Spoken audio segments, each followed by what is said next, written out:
Hey, Hey happy you, Monday, happy Monday. You Mindful Monday, happy Mindful Monday, happy Monday Rundown. what is going on with everybody? Excited to be here. We are in the middle of November.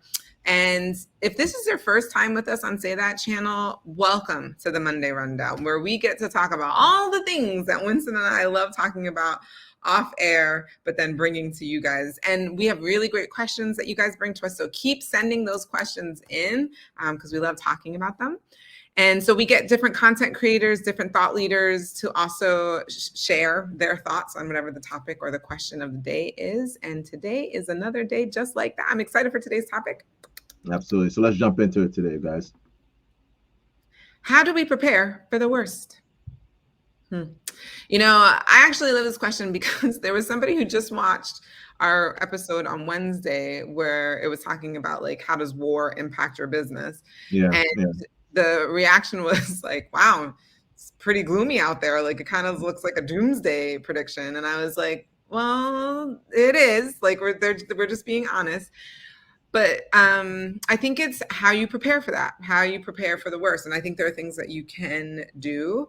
And I think it's one of those mentalities where like if you're just like, well, like whatever happens, happens, I'm just gonna go with it. There are those people, and maybe they're not freaking out as much because they're just like, whatever, I always land on my feet. I'll like figure it out. Then you have other people who hear the doomsday and they like are just like, doom is going to happen. There's no way to avoid it. And so, like, now they're just anxious and worried all the time, right? Like that yeah. kind of thing. And then you have people who just always know it's going to rain. At some point, it's going to rain. And so they're just constantly putting things in place for the rainy day. And I think so for me, it's a mindset type of a thing. It's just kind of like, which way are you looking at it? So it's like, oh, yeah, it's going to suck, but I also made a plan for it. And how do you prepare for it? I think number one, it starts with your mind.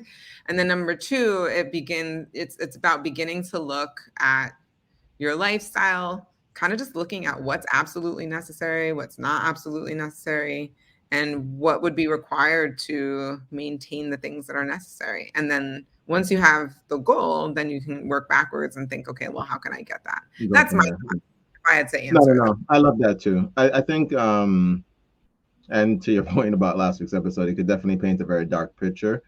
But I do think it's about being informed, which is kind of one of the reasons why we addressed that topic.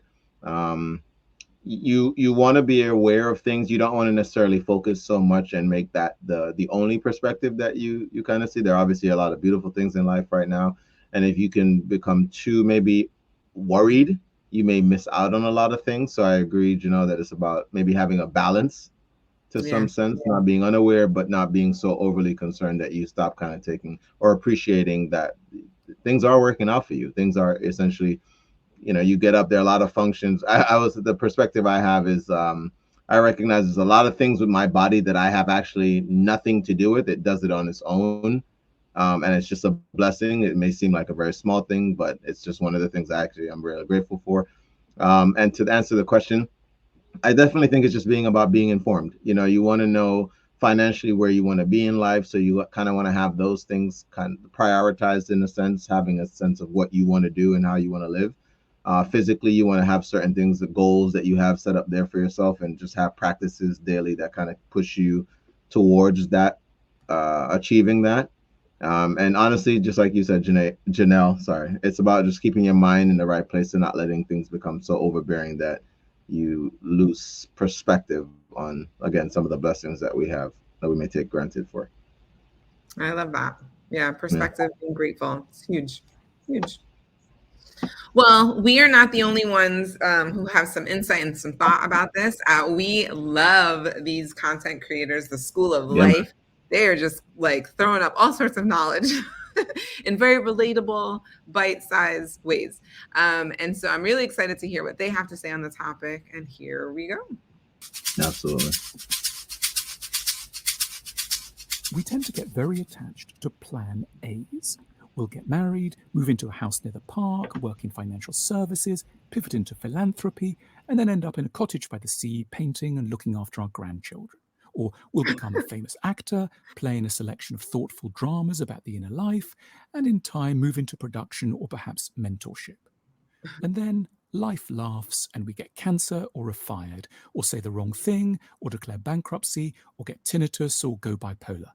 There are around 78 major organs in the body, and each one of them can go spectacularly wrong in hugely florid and rapid ways.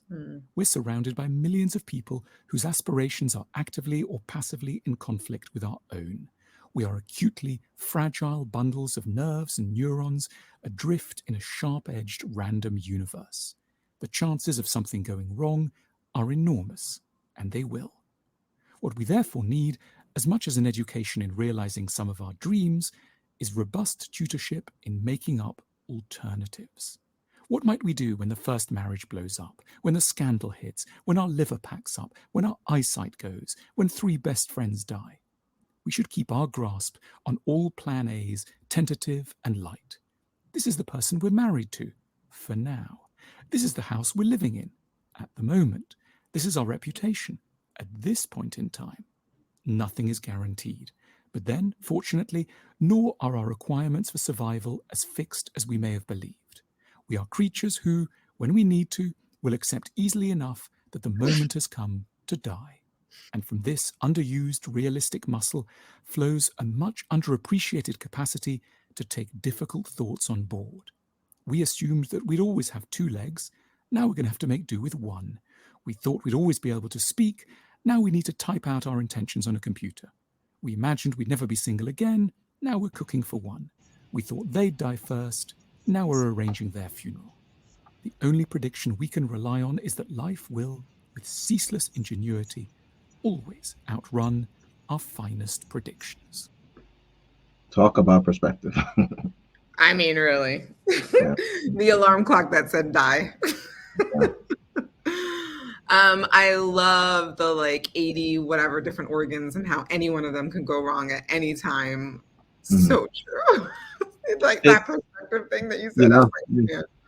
It's the health thing I was talking about. I'm listening to a book, and it's something the author mentioned the other day that's literally been just running over in my mind. She's like, you can be focused on this one thing in your body right now that's hurting you or just not doing something that you want, but you're forgetting that there are hundreds of things that your body is doing well that you have absolutely nothing to do with. You can't take credit for it. It's not your diet. It literally is something that you have no control over, and yet it's doing it, but you're focused on this one aspect that's just not doing what you want right now. And that can create all these other, negative things to go on in your life. And it's a big thing. It's a big deal. So good. I love the way that they really put this in perspective, that the only thing that's guaranteed is that life is going to change. And so you might as well just it's that mental game again, right? Where it's you might as well just be prepared. You might as well just be prepared for the fact that things are going to change, and they're not necessarily going to go your way. So always have something. Well, if this doesn't work, then maybe this. I just love that.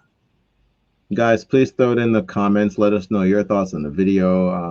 What are you doing to essentially prepare for some of the things that are going to happen in life? And I love that it wasn't, they actually even mentioned the idea of the divorce and the, the other practice. Your friends are going to die, just some, man, really, really good.